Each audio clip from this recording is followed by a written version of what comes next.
Do you want me to share the screen now? Sure, go for it. Yeah, okay. I just want to make sure it's up.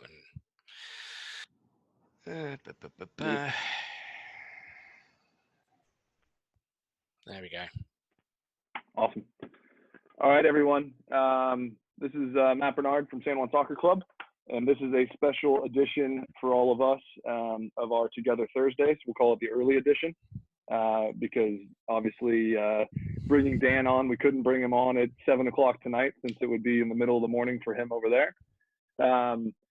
We have lots of our own players and some other special guests, but we just want to take a moment to thank, obviously, Dan for coming on and being here with us. It's a treat for us, Dan, so very much appreciated. Dan, for those of you who don't know, and then I'll get out of the way and let him talk. Dan is a sports psychologist, an ex-professional golfer who works out of England with all kinds of sports. I happened across him a couple of years ago on another podcast called The Talent Equation. The Talent Equation podcast, Dan was on there, and it piqued my interest. And then I happened to see him post in a coaches group that I was in on Facebook, and I said, what are the odds this is the same guy? And that's how we started connecting. And then now I would consider Dan to be a friend and somebody that I'm a big fan of, and I appreciate him obviously coming on with all of us. So the plan for tonight will be, or for this afternoon will be this. Dan is going to present for 45 minutes roughly, and then go through and potentially answer some questions. So what I would ask is, I obviously have everybody muted for obvious reasons because we have 260 of you almost on here. If you have questions, you can put them into the chat box. You can send them directly to me, and then Dan, I will cycle through those when we get to question and answer time, and you can answer whatever makes the most sense. Does that work? That works for me. And just to say, while you were halfway through introducing me there, the connection went dead. So okay. As a caution, if you lose me, Matt, if you just text me and let me know, because I won't know if I'm talking. Okay, no problem. Obviously, we've got everybody in England on the internet right now, and because of lockdown, so it should be all right though. We should be all right. Goody. All right, we'll take it away. All right. Thank you very much. Hey, everyone. It's an honor and a pleasure to be here. And I suppose I should extend my introduction a little bit from Matt there. And I think first thing to say is, given everything that's going on right now in the world, I just want to say here from everyone in England, I will speak on behalf of 60 million people here in England. I hope everybody there in North California is safe and well and healthy, and all things are good with everybody there as best that they can be right now. So who am I? Oh, can we see that, Matt? Somebody's drawing on my screen. Yeah, I can. And I don't know how to turn that off, so It's cool if you want to draw, but at least draw something to do with sports psychology. I don't know what that looks like if you're drawing something to do with sports psychology, but make it sports psychology. I guess I'm going to have to go on Google and figure out how to turn that feature off. So it's fine. It's fine. It's fine. Listen, I will introduce myself a bit more, because I want to introduce myself a bit more in terms of soccer. And obviously Matt explained that I wasn't a soccer player. I was a golfer, and I was a particularly rubbish golfer. I didn't win any money, largely because of what was happening between my two ears, the way I thought about the game and stuff like that.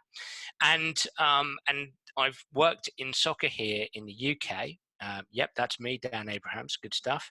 I've worked in soccer here in the UK for the last 15 years. And I've been fortunate enough to work with some of the best players in the world, some of the best coaches in the world. And over the last 15 years, I suppose I've worked with half a dozen Premier League teams, a number of international players on both sides of the Atlantic. So international players in the US, international players in England, in Britain, in Europe. And that's not to impress you, but to impress upon you. What we're going to talk about today works at the very highest level, right the way down to all age groups, down to 15, 14, 13, 12-year-olds, and probably younger. definitely younger, in fact. And so if anybody is interested in knowing a little bit more about me and knowing what I do, you can go on my website, danabrahams.com. You can catch me on a podcast called The Sports Psych Show, which is on the right-hand side there. And yeah, that's me. What I want to do is I want to start with a little bit of a story. And I'm going to take you back to the 1st of June 2019, if I can say 2019, 1st of June 2019. One of my clients, who will remain nameless, was playing in the Champions League final. So Champions League final, I would imagine 99.9% of you know the Champions League and Champions League final. It's the biggest competition in Europe, probably arguably the biggest soccer competition in the world. And on the 1st of June 2019, it was the final, and it was between two English teams called Tottenham Hotspur and Liverpool. And one of my clients was playing in this game. And my client went into this game. We'd worked really hard on his mindset. We'd worked hard on the things that I want to talk about tonight. And one of the things, rather than going into this game and thinking, I want to win the Champions League, I want to win the Champions League, I want to win the Champions League, I've got to play well, I've got to play well, I've got to play well, I've got to impress everybody, I've got to be the best player on the pitch, I've got to be man of the match. Rather than thinking like that, okay, this player had a different story in his mind going into that game. He had a different story in his mind. This player was specifically thinking about two things. The first thing he was thinking about was this here. He was thinking about something I call a game face, which is what I'm going to introduce to you today. In fact, this player, every single day going into that final, he was thinking, I've got to be in my game face, got to be in my game face. Nothing and no one is going to take me away from my game face. I'm going to be in my game face non-stop. I'm going to be relentlessly in my game face. It doesn't matter what happens on the pitch, I'm going to be in my game face. So this person, every single day going into the biggest game in his career, and he's one of the best players in the world right now, but he wasn't focusing on winning.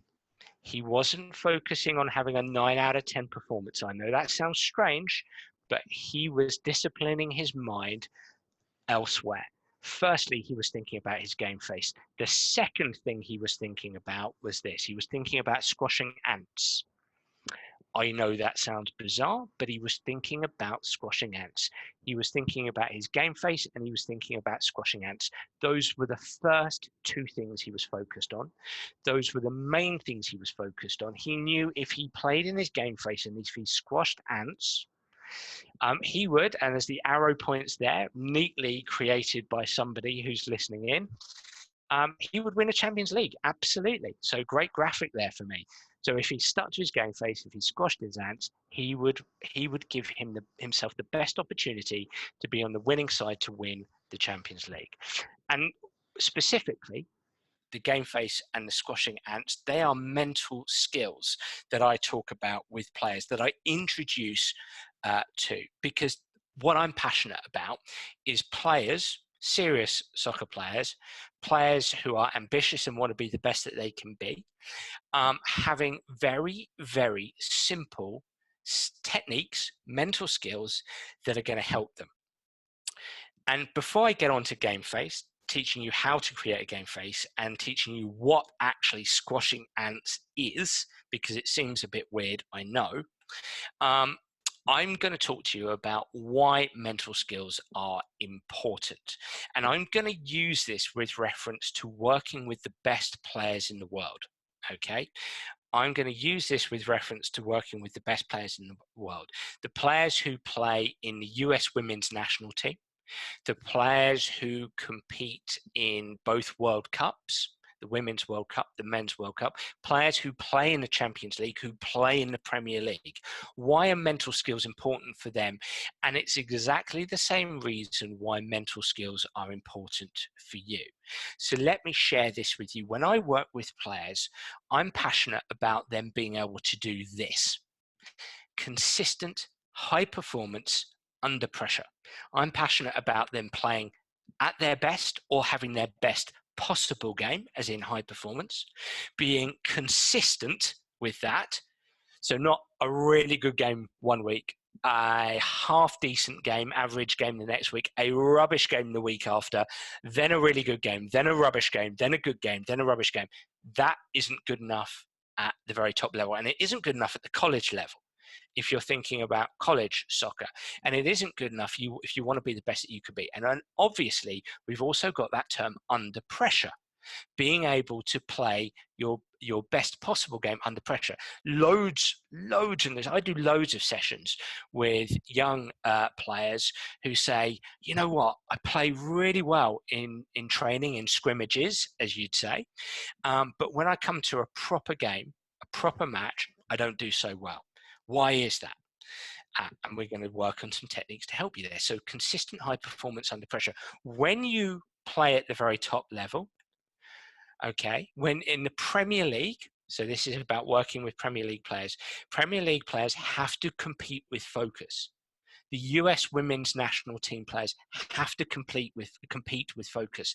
They cannot play distracted. That is a critical essential. That is vital. They have to be able to deal with distractions quickly. That's so important. The second thing, they have to be able to compete at the right intensity level. Think about when you've played and when you play at the right intensity. The best players cannot drop in intensity. Often we drop in intensity because we get down on ourselves, or we get despondent at how we're playing, or how our teammates are playing, or the state of the pitch, or how the opposition are playing. We cannot play too intense. Often we play too intense when we feel anxious, or we get angry, or we get frustrated.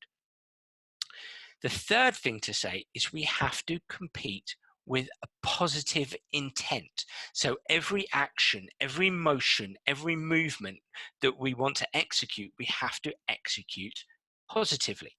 We can't play inhibited, anxious, worried, doubting. The players in the Premier League cannot play like that. The players in the US women's national team cannot play like that. They won't be able to compete at their best if they play inhibited. So have a look at that. Have a look at that page and think about yourself and your game.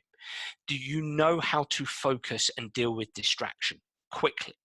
Do you know how to compete at the right intensity level for you? You can't run around like a headless chicken, and you can't afford to get down on yourself. Do you know how to execute every action positively, no matter what? Even when you go a goal down, 2 goals down, 3 goals down, when you make a mistake, when you give the ball away, when your shot misses by a mile, when your cross goes into row Z, okay? Do you know how to play with positive intent? And then the most important question, do you know how to find your best mindset every time? So when I work with players, I'm trying to help them play in their best mindset every single time to give them their best opportunity to play at their best. Look at that page. That is such an important page if you want to improve, be the best that you can be, and go out and consistently compete well under pressure. So now we've put some groundwork in. Now we understand what this is about. We want to move on to the first technique, and this is my first technique. This is my first technique. This is my game face, okay? I think every player needs a game face when they step foot on the pitch. And I think every coach can help a player establish a game face. I know we've got parents online listening in, and Matt's asked me to talk about parenting soccer players. And so parents you the soccer player can work with parents to have a game face, and they can remind you of your game face. That's a really good way to work together. Let's talk a bit about a game face. The game face is the personality you want to have on the pitch. The personality you want to have on the pitch. It's the attitude you want to portray. It is your optimal mental state, and it optimizes your physical state. So a game face helps you get into the right mental frame of mind. Think about when you've been in the right mental frame of mind, and when you've been physically really good, really strong, really powerful, really empowered. That's what a game face helps you to do. Thank you so much for those little squiggles. It's really adding to my presentation. It's a how-to guide for how you want to execute every single action on the pitch. I'm going to execute, as that Champions League player said to me before he played, I'm going to execute every single action that I want to execute on the pitch. Every single action I'm going to execute in the style of my game face. What a game face does is it aids self-management and learning. It helps you be a better learner. It helps you take care of yourself on the pitch. It helps you take charge of yourself on the pitch. It helps you own yourself on the pitch. It helps you dominate yourself on the pitch. No more do you give in to negative thoughts and feelings and doubts and worries and anxieties. You become a great competitor on the pitch. It is fun. It is powerful. It works if you're 8 years old. If you're listening in and you're 8 years old, it will work for you. And it works if you're 80 years old. If you're still playing soccer, which would be awesome if you're still playing soccer at 80 years old. And somebody has tried to underline game face because they know how important a game face is. So thank you for doing that. Your line was a little bit wonky, that's all. Now, we go back to our player for in the Champions League, and his game face, he is one of the best soccer players in the world. And he went into that Champions League game, and this was his game face: dominant and relentless. Dominant and relentless. So every single day going into that final, Monday, Tuesday, Wednesday, Thursday, Friday, going into that Saturday final, in his mind, he was thinking, what am I going to be on a pitch? I'm going to be my game face. I'm going to be dominant and relentless. I'm going to be non-stop dominant and relentless.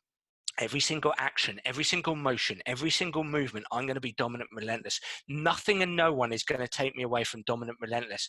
I don't care what happens on the pitch. I don't care if I'm losing my 1v1 battle. I don't care if we go a goal down. I don't care if my cross is going to Rose Ed. I don't care if I miss a great chance to score. I don't care what happens. I'm going to stay dominant, relentless. When people watch me play, they're going to watch me play dominant, relentless. When my parents, they're in the stadium, they're going to watch me be dominant, relentless. Hey, right now I'm being dominant, relentless, irrespective of little squiggles coming on the screen. That's how in my game face I am. You can't put me off, right? This is going to be you on the pitch. You are not going to be put off by anything that happens. And that is the art of competing, and you need a game face. This is why this player, one of the many reasons, but an important reason as to why this player is one of the best players in the world, because he is dominant, relentless, no matter what. I'm going to show you another picture here. This picture, again, I can't tell you who this is. This is a picture that I've had to black him out. This is an England international. I'm really, really sorry to say this, but he's just scored against the United States of America. I think that was the 4th goal of the evening. Sorry, everyone. And Shots when fired. this, sorry? Shots fired. Shots fired. Shots fired. You can fire them back when the microphones go on. So this player here, when he goes on the pitch, is confident, relentless line, confident, relentless line, confident, relentless line. He's a striker, so when he goes on the pitch, he is going to be in and around that penalty area, confident, relentless line. He attacks the 6-yard area, confident, relentless line. It's a really, really good guess. It's a really good guess. And you know what? I can't tell you whether, I love the interaction here. Thank you so much. I'm not going to divulge whether it's Harry Kane or somebody else, but this player is confident, relentless line, non-stop. Hey, Dan, real quick. Sorry to interrupt you. If we stop sharing your screen, perhaps this will stop the people drawing, but maybe it will lose some of the impact you want. I'm okay with wherever No, you want to go. I'm happy with this. I'm enjoying the drawings. Okay. All right. As long as it doesn't go, if it goes sideways, we'll have to figure that part out. But right precisely, now, I think we agree. If it goes in the wrong direction, it will be me just talking to the camera, and that would be a shame because I've got lots and lots of good slides that I think everyone will be interested in. So yeah. I don't mind a bit of, as we'd say in England, a bit of fun banter, and that Harry Kane guess. It may or may not be right, but let's keep it sensible and clean. So confident, relentless line. So every action this striker engages in is confident, relentless line. I'm going to teach you why it's that in a second. In fact, you know what? I'll do it now. This is how you build a game face. This is how dominant, relentless was built. This is how confident, relentless line was built. I sit down with players, and parents, you can do this. Coaches, you can do this. Players, you can do this on your own. This works. This is powerful. I ask three really important questions of players. Number one, tell me about you at your best. What does your best game look like?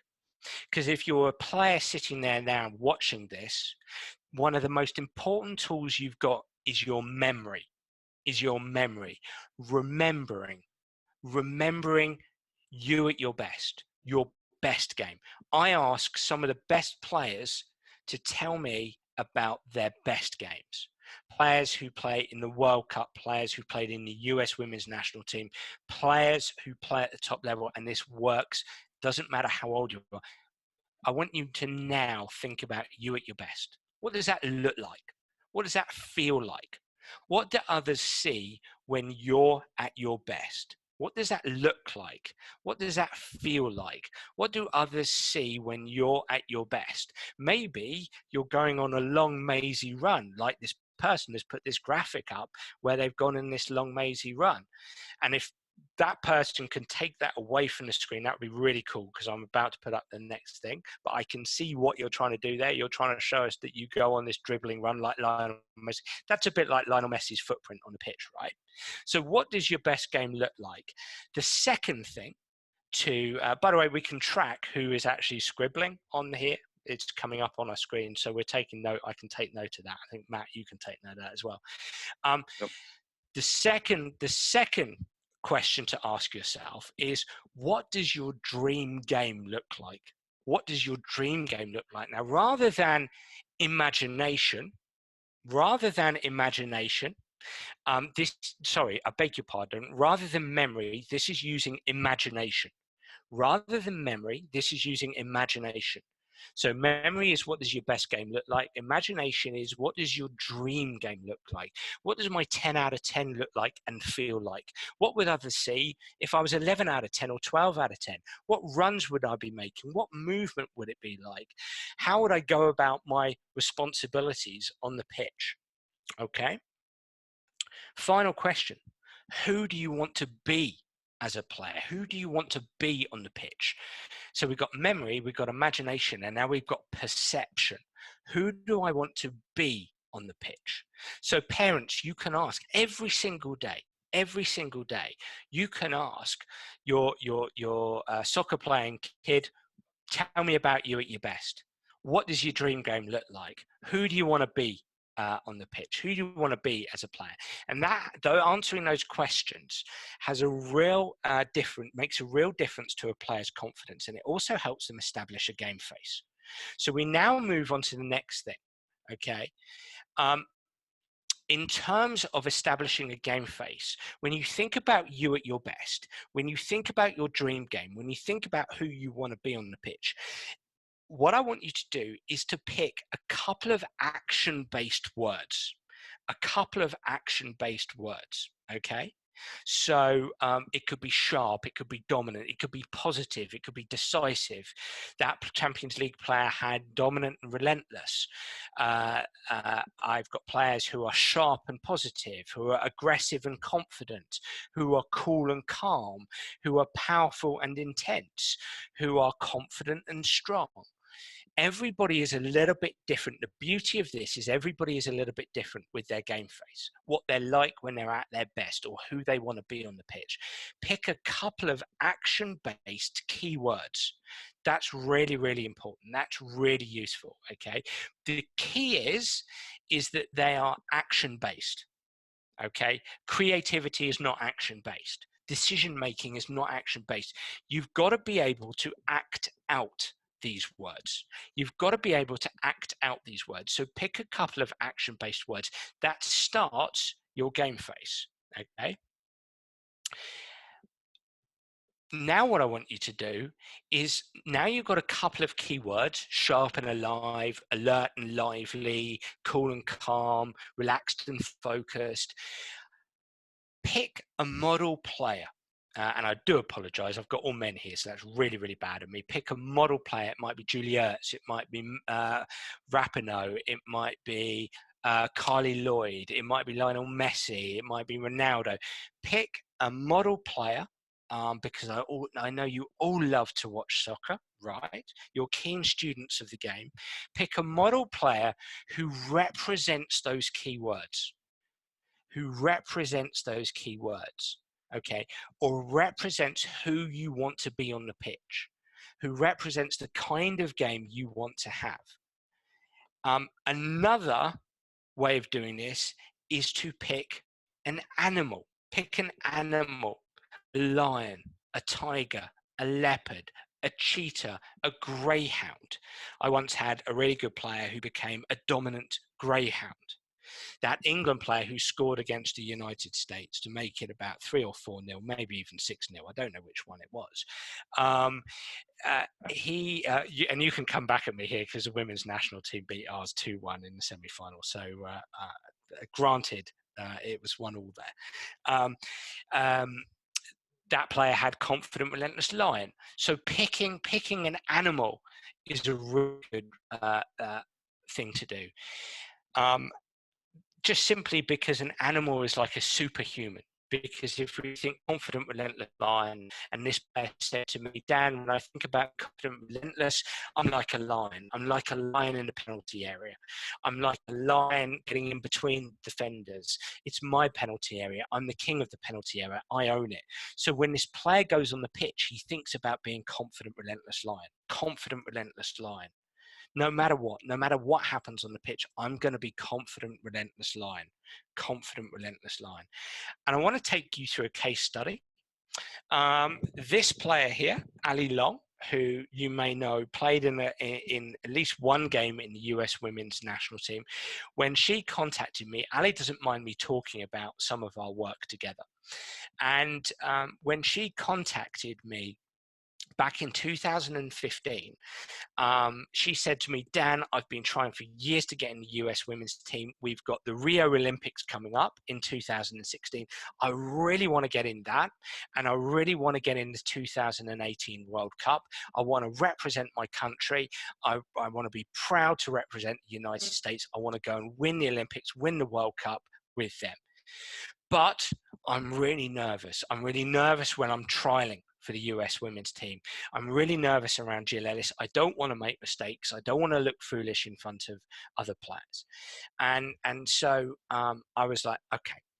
And she was like, yeah, but I so want to get in. I so want to get in this US women's team. I so want to get in. It's like, Ali, stop. First question, tell me about you at your best. What does your very best look like? Second question, tell me about your dream game. What does that look like? What does that feel like? What do others see when you're in your dream game?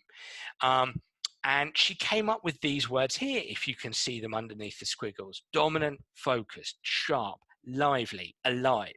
Those were her key words. She took about 10 minutes to come up with those. She said, in that holding midfielder role, I'm focused. I'm focused on the next play. I'm focused on the opposition and what their movement is like. I'm sharp. I'm on my toes. I'm alert. I'm ready to fill that space. I'm ready to press. I'm ready to get that ball back. I'm alive. If you watch me, I look alive and I look lively. I'm dominant. I hold myself dominant. I'm dominant in the challenge. My personality is I'm dominant. And then I asked her, okay, when you think about being dominant and focused and alive and lively and sharp, what player what player does that look like? What player do you strive to play like? And she said this player here, she said a player called Sergio Busquets, who's one of the best midfielders in the world. And so she became dominant focus Busquets, DF Busquets, DF Busquets. And to this day, actually a few weeks ago, we changed this just before the US women's team season was just getting started, before it was interrupted. But until then, for a couple of years, every single game, I'm going to be DF Busquets. I'm going to be dominant focus Busquets. I'm going to be dominant focus Busquets non-stop. DF Busquets. What does that look like? What does that feel like? What will others see? And she went on the pitch and she tried to embody dominant focus Busquets. Be dominant focus Busquets. Be it non-stop. Here's another case study. This player here is a player called Ryan Fraser. He plays in the Premier League. You may not have heard of him, but he's a very good player. His game face, we came up with mates football or mates soccer, effort and energy. The reason why we came up with that is because when I sat down with him, he said, Dan, I put so much pressure on myself to play well. I've got to play well. I've got to be perfect with everything that I do. I'm so intense. I'm just too intense, too anxious. It made him distracted. It stopped him playing positively. And when we talked about him at his best, when we talked about who he wanted to be, he said, you know what? Thank you very much for removing that. That's very kind. He said, I want to play like I played in the playground at school when I was a kid. I want to play mates football. As long as I have effort and energy, as long as I put effort and energy in, I've got to. It's like when I walk onto the pitch and he walks onto the pitch and he's playing in front of 30,000 people, 50,000 people. He's playing mates football, effort and energy. He imagines it's his playground. He imagines he's just playing with his friends. And he used that every game last season. And he finished second in the assist table in the Premier League, behind Eden Hazard, ahead of Trent, ahead of Raheem Sterling and Paul Pogba and Leroy Sané, the best players in the world. So he used that to great effect. So for all you players, all you coaches, all you parents out there, your game face it's a keyword or keywords plus an animal or a model player. It's a visual representation. This is the science behind this, okay? It's a visual representation to trick the mind into releasing the performance chemicals and the feel-good chemicals that underpin high performance. When you think about playing in the style of your game face, you release chemicals called testosterone and adrenaline, dopamine and endorphins. And if you're a player, you don't need to know that. Don't worry too much about that. But that's what's happening in your body. And that's why when you play in your game face, you feel powerful and you feel strong and you feel upbeat and you feel non-stop. Here's some examples of other game faces I have with Premier League players, with US players, with great college players. Dominant line, Claire Gerrard as in Steven Gerrard, the player. Cool Calm Van Dijk as in Virgil van Dijk, last year's best player in the world.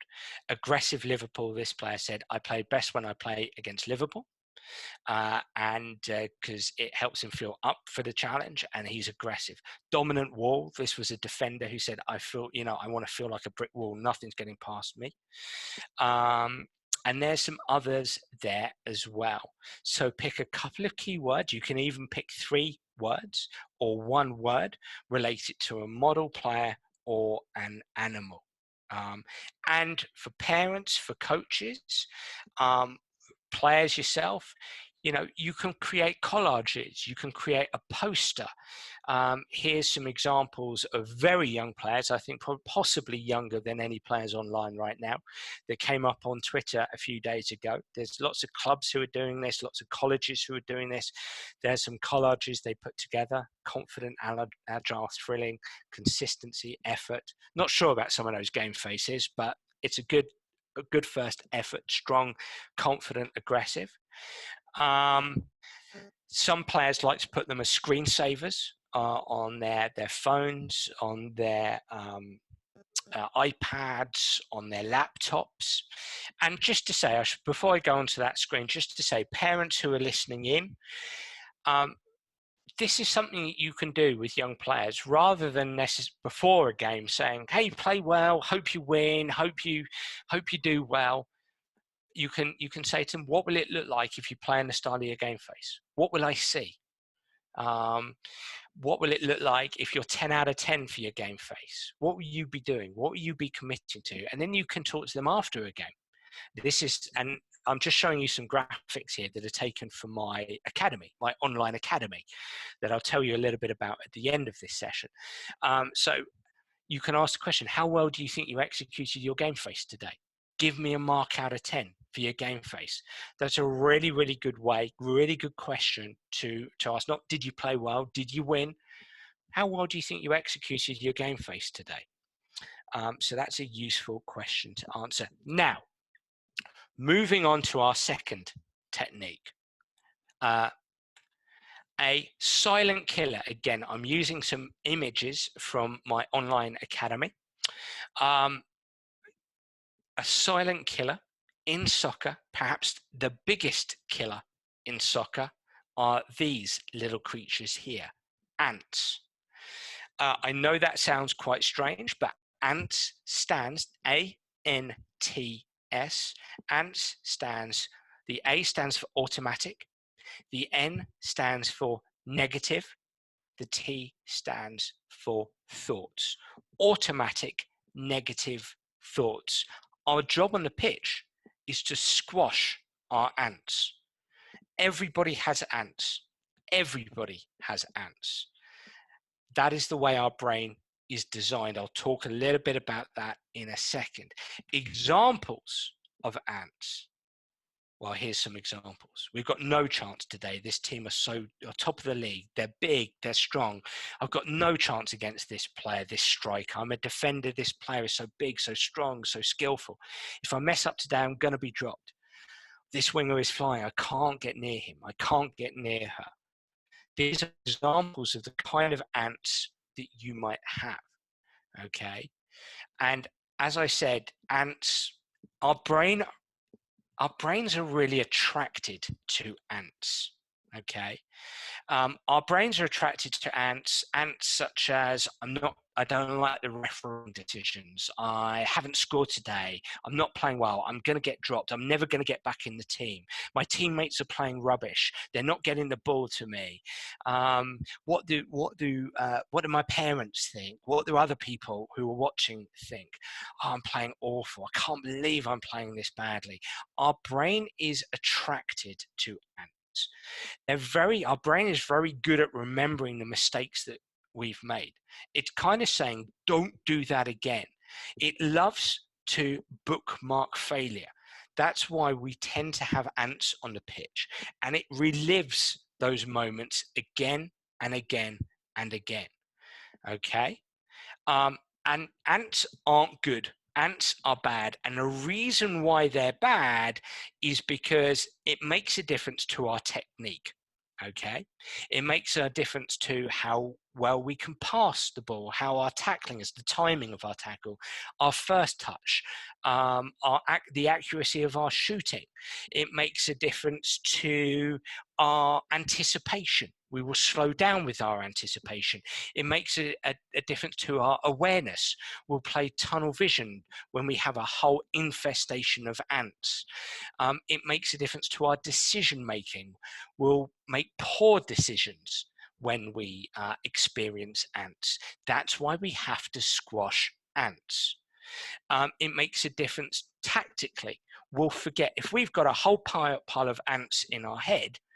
Okay, if we've got an ant farm in our head, you're going to forget where you need to be on the pitch. Okay, you may feel the opposite of being up for it, and you'll play weak and lethargic. It will cause distractions and negative emotions and a drop in confidence. And from a physical perspective, you may actually become the other way. You may become overly aggressive.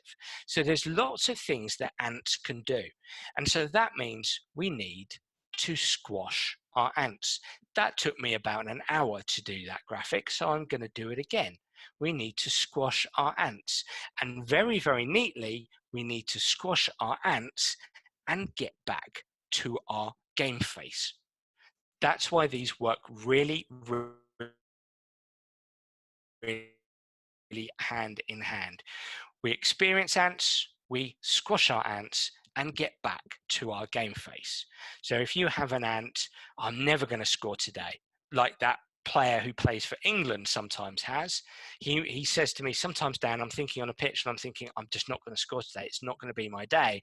And then I have to catch myself and I have to get back into my game face of confident, relentless lion. So I'll say to myself, no, stop, come on, be confident, relentless lion, be confident, relentless lion, be confident, relentless lion, non-stop. That's the secret sauce here, is you've got to put these two techniques together. Because we talk so much about the importance of dealing with negative thoughts, but we don't have something to come back to. I want you to put these together hand in hand. I want you to squash your ant and come back to your game face, your keywords, your model player, your animal. It is essential to have mental skill on the pitch. The best players in the world need mental skill. If you want to play college soccer, you need mental skill. If you want to discover how good you can be, you need mental skill. Here are two techniques: a game face, your personality, the attitude you want to have, your best mindset, optimizing your best physical state. Be in your game face non-stop. Nothing and no one takes me away from my game face. That's my first job on the pitch. That's what I'm going to do. That's who I'm going to be. That's how I'm going to go about my business. I'm going to be relentless with that. That's the kind of narrative I want to put to you that is a better narrative than gotta win, gotta win, gotta win, gotta win. Oh, I've got to perform. I've got to perform. I'm so worried. I'm so worried about this game. I've not been training very well. I was rubbish in that last scrimmage. What will my mates, what my friends think of me if I play rubbish here? No, stop. I'm going to be in my game face non-stop, because I can take charge of myself like that. I can control that. I can be positive like that. That's who I'm going to be. And the best players need that. And then you need to squash your ants. Boy, you need to squash your ants, because ants are going to slow you down. Your anticipation, they're going to lessen your awareness. They're going to damage your decision making. They're going to prevent you from doing all the things that you train and work so hard to get right in your game. You need to squash your ants and get back to game face. And what I want to put to you is you need to work on that every day. When you go in for training, when you go in for practice, when you go into a game day, you need to put these first. If you put these first, you give yourself the best chance to have your best possible game. It doesn't guarantee a 9 out of 10 game. It doesn't guarantee an 8 out of 10 game. That's not what I'm talking about. I can't do that. But what this player here now knows, and this player is a top 20 player in the world, is, hey, you know what? Worst way, I'll have a 6 out of 10 game. Worst way. Because he turns the 4 out of 10 games into 6 out of 10 games, the 5 out of 10 games into 6 out of 10 games, the 5 out of 10 games into 7 out of 10 games, the 6 into 7, the 6 into 8, and so on and so forth. He optimizes his game by being in his game face with every action, every motion, every movement, every second on the pitch, and by squashing his ants. Now, final thing to say before I invite Matt back in to ask any questions. If I may, just to let everybody know, these kind of techniques can be found on or in my academy on danabrahams.com/academy. And given everything that's going on in the world right now, I have a 75% offer on my academy. It's now around about £49, is around about $55, down from £199. So I brought it hugely down. And that the idea, it has over 100 videos on it and growing. It's got over 70 exclusive articles filled with ideas like you've heard today. And you know what is different with this is that there's a players series of videos, there's a coaches series of videos, and there's a parent series of videos as well. So parents and players, you can watch your own videos, you can work together on this stuff. Your game is going to be so good when you watch this stuff. Okay. So, and they're all fun, animated videos suitable for all ages. And any coaches out there, there's some team and organization plans as well for your clubs. So thank you so much for listening in. I hope you got a little bit out of that. Matt, it's just over to you and what questions have come up on the screen. Thank you so much, everybody, for the decorations as well that you put on my screen. It made the presentation that much better. Thank you. All right, Dan, you want to stop sharing your screen and then we can see faces? Yeah, let's do this. All right. First, I think as we're sitting here, and obviously whatever knucklehead was drawing on the screen, I was trying to think about how could we relate this to the stuff that we deal with as coaches and players. And I think the biggest thing, and I just got a text from somebody who is an influential coach in my life that just said, make sure, thank Dan for staying professional and not losing his cool. And as players and as coaches and as parents, when things go sideways sometimes and we get the unexpected, we don't know how to deal, right? And Dan, fantastic job of not losing your mind, because I had to mute myself because I was on my end. But you know, we got to overcome the challenges. So really appreciate that. So I've got a couple questions that are coming through. So I will start with this one. How can you use imagery to help your game face and squash your ants? Awesome question. And you know what? So let's scaffold that down a little bit. We use the term imagery in sports psychology. Let's just, and I talk about this in my academy. I have a video called Picturing. Imagery visualization is simply picturing. One can argue about using, because picturing sounds like one sense. So seeing yourself play. When you see yourself play, you also want to feel yourself play. You might want to hear some certain sounds as well. But I think calling it picturing is a really useful way of useful, simple term. Game faces drive picturing, and picturing drives game faces. And if we go back again, if I may, go back to that really, really good Champions League player, Monday, Tuesday, Wednesday, Thursday, Friday, every day he was picturing his game face. And the way to improve your picturing is to just simply ask yourself a question. We're really interesting as human beings because we tend to make statements. We tend to say, oh, I want to play really well on Saturday. I want to play well in this game. Actually, if we ask ourselves, what does a 9 out of 10 game look like? What will others see if I play a 9 out of 10 game? We're kind of forced to answer that question. Okay, we ask ourselves a question, we answer the question. And we can answer it in pictures. What does the color of your bedroom look like? What does the sound of your front door sound like? Okay. What does your garden look like? You answer those questions in pictures. You can use this to help you prepare to play soccer, and especially around your game face. What will it look like if I'm 10 out of 10 for my game face on Saturday? What will it look like if I'm relentless and non-stop with my game face? What will it look like if we go a goal down? This is a really important question. This might sound negative, but it's not. If we go a goal down, if I make a mistake, if nothing's coming off, what will it look like if I stick to my game face through that? So ask yourself a question about your game face. You can ask yourself a question about performance as well, but about your game face to drive pictures. And that's what this player did going into this Champions League final. When I played this team in the biggest game in the world, what will it look like and feel like if I stick to my game face? And he just pictured it. And this is what I call, I actually talk to players about, here's another little technique, 1% time.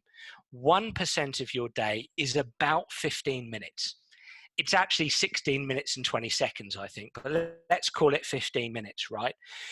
1% of your day is 15 minutes. I say to players, take 15 minutes of your day and picture it playing in the style of your game face. playing an 8 out of 10 game, thinking about what others will see with an 8 out of 10 game and a 10 out of 10 game face, executing the responsibilities in your role, working on the coaching points that your coach is getting you to work on at the moment. Okay, spend 1% of your day, and it doesn't have to be 15 minutes full out. Okay, it can be a pocket of 2 minutes here, a pocket of 3 minutes there. And you don't have to do anything too funky, like put your thumb and your forefinger together and go hum. Okay, you can just do it chilled out, making some dinner, some lunch, putting a sandwich together, brushing your teeth. I talk about this in my first book, Soccer Tough. Hint, it's available on Amazon.com. Okay, plug. You can attach it to a mundane activity. Brush your teeth for 2 minutes. I'm going to picture my best game. Okay, in the shower, washing your hair, I'm going to picture my game face. You can attach it to mundane activities like that. Hope that answers your question. It's good. I'm getting more, so I'm trying to cycle through them.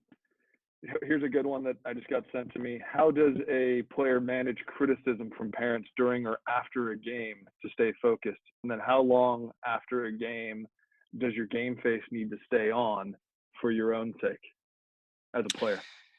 Okay, all right. Is that from a player, or is that from a parent, or is that from a coach? It's from a very, very good coach who I think offers a very good question. Okay, I think he does, and it's a there's she. a lot of, it's a she, Dan. Don't assume it's a she. Thank you. I should have led with that. And I'm going to come back at you there and say to you, ordinarily I would, but we're now at 8:52 at night after a long day of work, and so my thought processes aren't working as quickly. So I would have said he or she. Let's be clear about that. So great question. Let me tackle the second part of that question first. How long does a player have to stay in their game face after they've played? I think that's a negotiation between the coach and the players. I think that's an awesome question. I think it's a negotiation. I think that is, if a coach said to me, Dan, you know what, I want my players coming back into the changing room afterwards and being in their game face, because that 5 minutes or 10 minutes where I'm going to debrief, I want them focused, I want them in their game face. I think that's a fair thing to say. And I think that becomes part of a match routine. Before, during, after the game. Okay, it's not just a pre-match routine, it is a match routine. Before the game, during the game, after the game. So I think that's that. Now, the first part of that question is a very, very big question. I know we're going to have parents online, and to answer this question, I want to spell out that I think that parents, everything parents do is because they love their soccer playing child, and they want their soccer playing child to do well. And we have 7 billion people on this planet who all have different needs, wants, hopes, doubts, beliefs, personalities, experiences, and we all have different opinions as to how development, how performance should be done in soccer, in baseball, in basketball, in American football, your version of football, right? So let me be clear. So I'm not here to lecture any parent about how this should be done. Should a parent criticize a young player? Look, I think it's really, really useful for a parent to be involved. I'm going to be a right politician here. For a parent to be involved in their soccer playing child's game from a mental perspective. Any parents listening in, I promise you, this is an awesome way to be involved with your soccer kid. To reinforce game faces, to reinforce the idea of squashing ants, and all the other techniques that I talk about, say, in my academy. That's a great way to be involved. I'm sure at your club you talk to parents about best ways, optimal ways to be involved with their soccer. I don't know what that looks like, so I don't know what that landscape looks like for you. I think if there is a conversation whereby a parent criticizes their child, as I said earlier, I think That happens. I understand why that happens. And I think that it's, over time, it's great for a soccer player to say, hey, mum, hey, dad, you know what? I've got this. I've got this. I'm working on mental skills. I've got my game face. I'm squashing my ants. I know that you saw me play today. Maybe you didn't think it was at my best. I hear you. I'm going to go back. I'm going to go to my coach. I'm going to work out what I can do better next time. And that's all I can do. That's all I can do.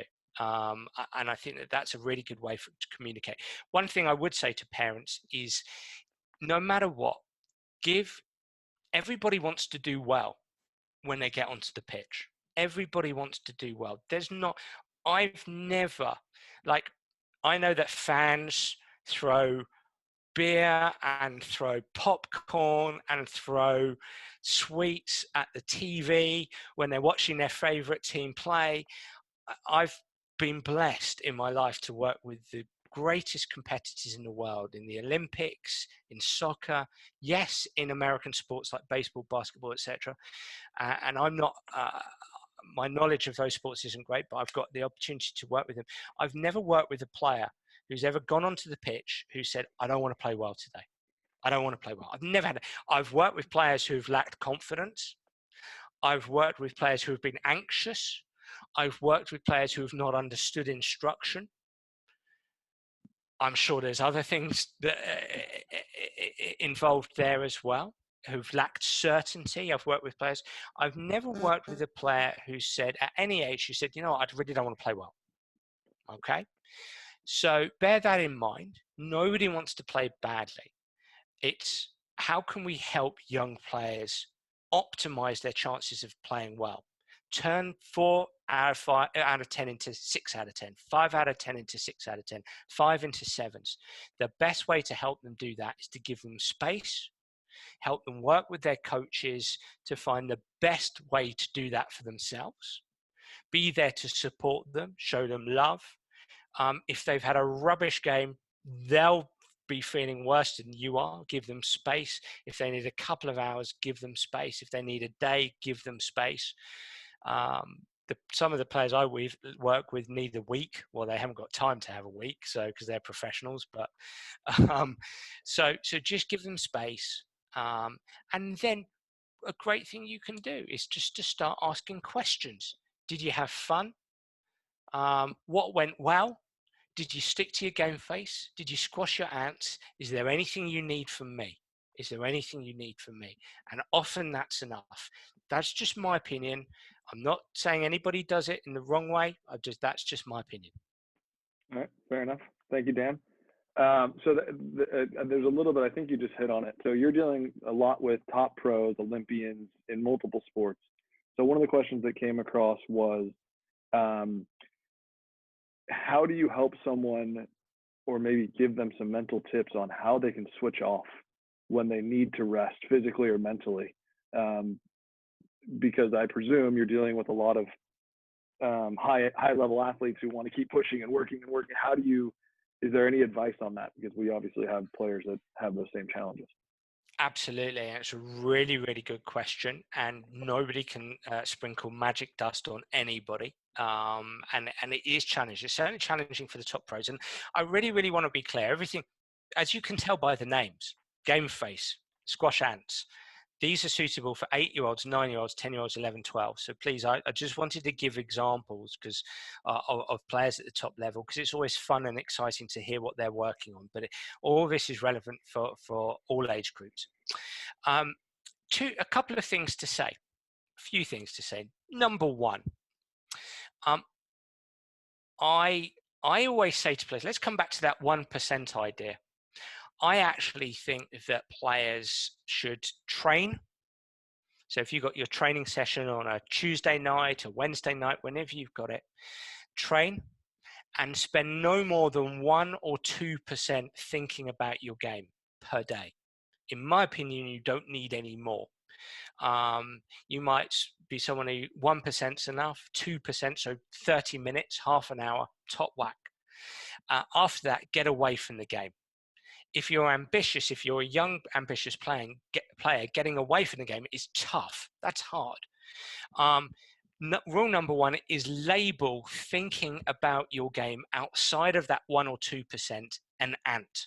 That's an automatic negative thought. Start by labeling it an ant. Okay. In that way, you start to create a structure for your thinking. So if you're chilling out, you're sitting down, I don't know, you're resting up, and then you start to think, oh, I can't believe I missed that chance today. I can't believe it. That's an ant. Spot that ant, as I say in the academy. Spot it, stop it, squash it. Spot it, stop it, shift it. Okay. How do you shift it? Negative thoughts hate action. Stand up, get out of the room you're in. Okay. Walk across your house, walk outside, go for a walk, do something else, pick up a book, just do something else. In that way, you redirect your attention onto another activity. Number two, and this is very relevant at the very top level of the game, active rest is useful as well. People talk about the importance of rest and recuperation. Active rest, stretching, doing yoga, things like that. Active rest, where when you do an activity, it turns down the volume of thinking and turns up the volume of your focus on your body. So that can be useful as well. But I think the labeling of the ant I've found with players has been the best way, has been the best thing, because suddenly now you have a structure to that. It's not just thoughts floating in and out. The thing to say about ants, last thing here, Matt, with regard to that question, is look at it this way. Thoughts happen to you, hence the term automatic. The way we're designed as human beings, the way the brain and the nervous system works, they're designed to throw up thoughts. Okay.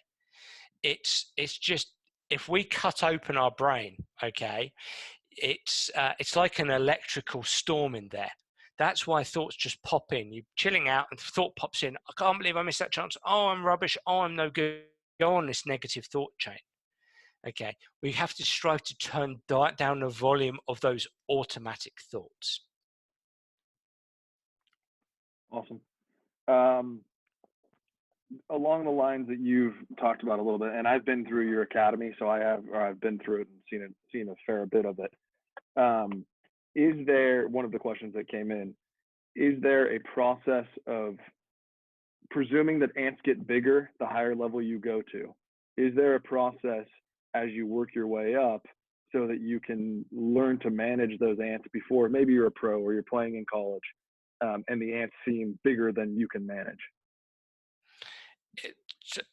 Are you asking me, what are you asking me there? Sorry, Matt.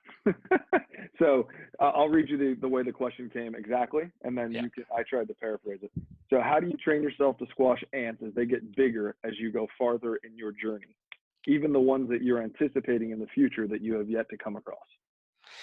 I would probably push back a little bit in terms of ants become bigger. I think that ants are subjective and important no matter who you are. 4-year-olds have ants, 5-year-olds have ants, 8-year-olds have ants, and when you're 8 years old and you have ants, you think they are the biggest thing on the planet. And in fact, actually, what the science may suggest is that the younger you are, the more challenging the ants are, because you don't have an adult brain. So it becomes more challenging to squash ants.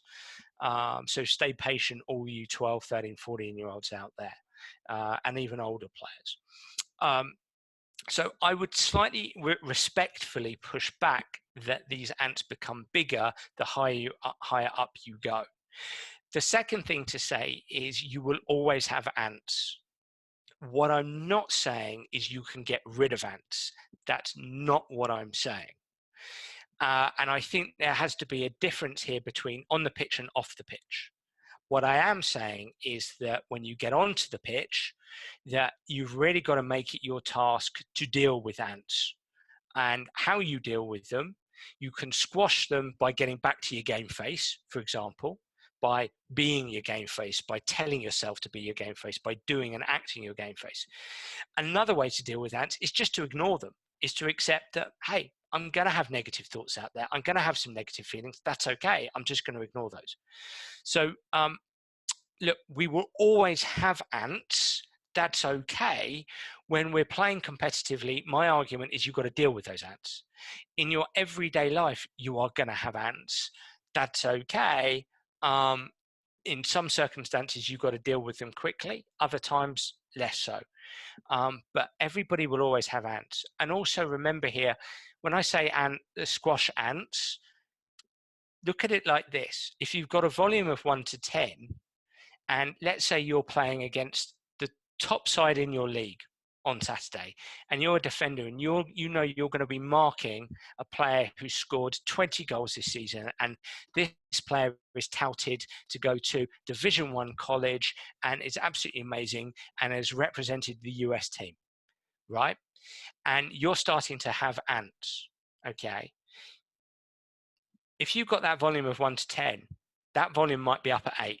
That volume might be a constant stream of, I don't know how I'm going to deal with this player. This player's so good, so quick, so strong, gets into space easily. This is going to be so difficult. That volume is at 8. You probably won't turn it down to 0. That's not what I'm saying. But maybe we can turn down the volume to 5 or to 4. And that gives you a better chance to play well against this player. How do we do that? Again, it's this ongoing process of, I've got a game face. I don't care who I'm playing against. I'm going to be in my game face. I don't care who I'm playing against. I'm going to be non-stop, confident, relentless lion. I don't care who I'm playing against. Okay, I'm going to deal with this player by being confident, relentless. I'm going to show everybody confident, relentless. Even if this player gets the better of me on one occasion and scores, I'm going to stay in my game face after that. I'm going to give myself the best opportunity to deal with this player. And that's all I can ask of myself. That's all I can ask of myself. And you know what? Even that has to be something, and this is so important for parents and for coaches and for promising players to understand. It's okay to say, that's all I can do. That's all I can do.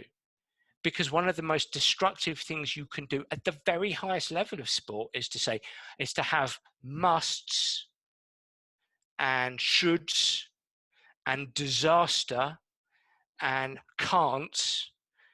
That kind of extreme language is destructive.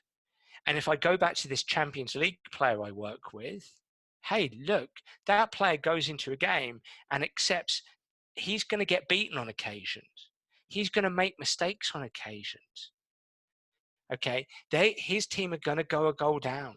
He's going to make mistakes. That's okay. But what he now understands is, but I must stay in my game face.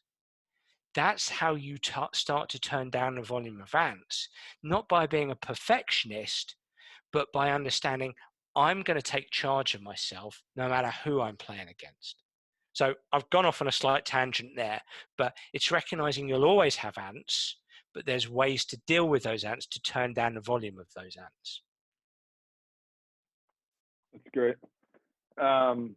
So I know pre-talk or pre-recording, you and I were talking about what you have tomorrow, right? And what I want to make sure of is that I don't want people to leave here and have a 1 hour and 8 minute experience with you, because I think you have so much more to offer. And I've shared some of your social media posts on our club page and other social media stuff.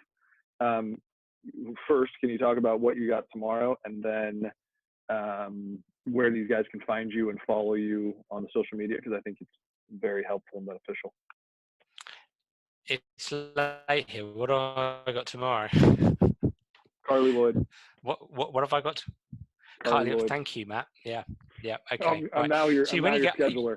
When you get old, your brain lets you down. I'm like, what have I got tomorrow? So tomorrow I'm interviewing Carly Lloyd for best female player in the world, best player in the world, arguably, out of anybody. I'm interviewing her for my podcast that will go up in a couple of weeks' time. I dare say, probably not this next Monday, but the Monday afterwards. So I'm talking with her. My podcast is the Sports Psych Show. I think you were asking me for a cue to sort of tell people where they can find me. On Twitter, I'm posting every day at DanAbrahams77, at DanAbrahams77. Loads and loads of soccer stuff every day. You can go on my blog at danabrahams.com.